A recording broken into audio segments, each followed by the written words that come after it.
Oh, hello there. Hey guys, what's going on? Memes here.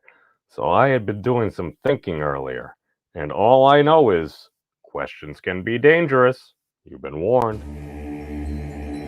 Though I know I should be wary, still I venture someplace scary. Ghostly haunting, I turn loose. Beetlejuice! Beetlejuice! Beetlejuice!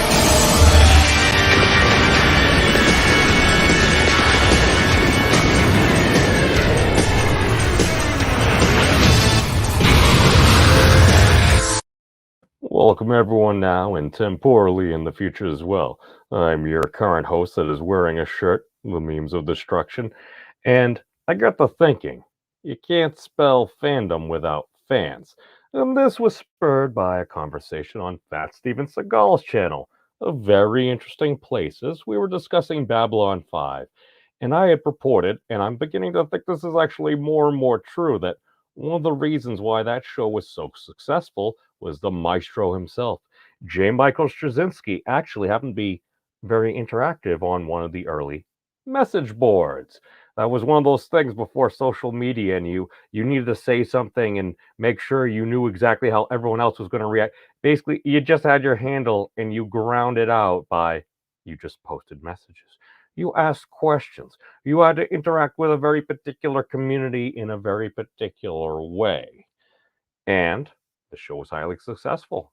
Why? Well, seeing as it had a shoestring budget, it kept changing television channels and everything, and they weren't even sure if they were going to be able to do like the fifth season.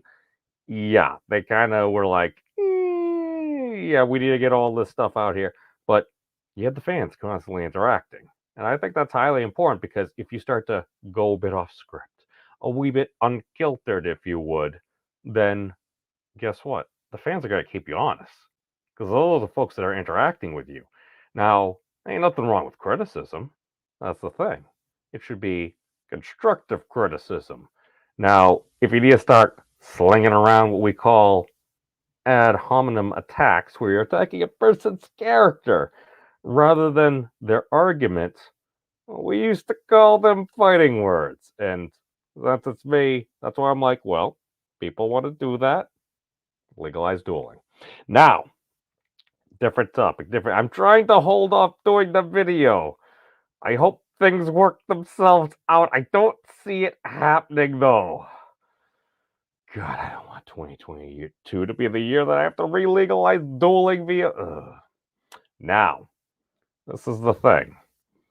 I propose that if Babylon 5 is to be successful in its reemergent form, we should totally utilize the message boards. Because if you're just going off of what everyone says on Twitter, I don't know. Nobody would ever say anything to stir the pot on the internet. I like cats. Pineapple has a home on pizza, and ketchup is also welcome. I'm just saying, I'm just saying, No one cared who I was till I put on the mask. these things happen. But all I'm saying is, yeah, you should listen to fans. And again, if a few people say some mean words, that doesn't represent everybody. These are things we should take into consideration. And I think the biggest thing is rather than fighting with different actors, actresses, directors, producers, the fans of this particular community, the fans that like this, the fans that didn't like this, why do you have your folks actually there just like constantly didn't they say something about like not reading the reviews? No, again, I think we all need a little bit of a mental health break once in a while. Sometimes not logging on the internet is good for our health. Now, if you can just overcome FOMO, fear of missing out, because that's what addiction, you miss it. It's kind of like when I played World of Warcraft. When I would enter the game, I had a very particular feeling that would come over me. Now that I think about it, it sounds like something similar to somebody I know that's describing their addiction to a particular substance. You're not endorsing entheogen use here on the Memes of Destruction channel. All I'm saying is, yeah, you should listen to your fellow human beings, especially your fellow human beings that are actually fans, that actually make up your show, your franchise, that are buying it, that are promoting it, that are sharing it around, that are going to see the movies multiple times, that are buying the toys and everything. Because I thought the goal was to make some money. I thought a lot of it came from merch. This is what I've heard. This is what I've heard. Wouldn't you want to have the best merch around? Wouldn't you want to tell a tale as old as time? Something that would stick around, that mimetically would transfer over thousands of years. See, I thought those were the most successful stories. I'm just saying, I'm just saying, these things happen. Let's see you there, Wookie. Now, that's all I really got. Just, I don't know, continue doing what you're doing. We could all do it. And again, if you're putting some good out there, that's fine. If you want to destroy everything, you can totally do that. But I thought the colloquial definition of insanity was doing the same thing over and over and expecting a different result.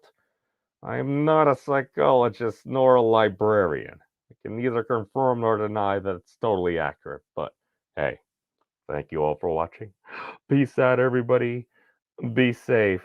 And no matter what happens, you gotta remember. How do you know if any of this stuff is true? How do you know someone didn't just make it up? What? You mean just lie? You really think someone would do that? Just go on the internet and tell lies? I just mean that some of the details... Whoa, I never thought of that. This is terrible. What if none of it's true?